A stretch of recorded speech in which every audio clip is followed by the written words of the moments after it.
ఇక్కడ తలుపులమ్మ తల్లి చేసే మహిమలు అనేకం. అయితే అమ్మవారు చేసిన ఒక యథార్థ మహిమ గురించి మాత్రం తప్పకుండా చెప్పుకునే తీరాలి. కొన్ని సంవత్సరాల క్రితం తలుపులమ్మ ఆలయానికి ఒక కుటుంబం అమ్మవారి దర్శనానికి వచ్చారు. కుటుంబం అంతా అమ్మవారిని దర్శించుకుని కొండ దిగగానే వారితో పాటు వచ్చిన 5 ఏళ్ల వయసున్న పాపను హడావిడిలో పడి ఆలయం పైన మర్చిపోయినట్టు గమనించారు. అప్పటికే సాయంత్రం అయిపోయింది. తలుపులమ్మ గుడికి ఉన్న సాంప్రదాయం ఏంటంటే సరిగ్గా ఆలయాన్ని ప్రతిరోజు సాయంత్రం 5 గంటలకు మూసివేస్తారు. ఎందుకంటే ఇక్కడ జనంలో ఉన్న నమ్మకం ఏంటంటే రాత్రిపూట తలుపులమ్మ తల్లి తిరుగుతుందని భక్తులు నమ్ముతారు.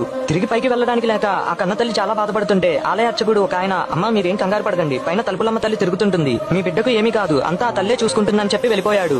కుటుంబం మొత్తం కొండ కిందనే ఆ రాత్రి గడిపారు. తెల్లవారుజామున ఆలయం తెరవగానే కుటుంబం అంతా హడావిడిగా పైకి వెళ్లి చూస్తే పాప క్షేమంగా అమ్మవారి ఆలయం ఎదురుగా పడుకుని కనిపించింది.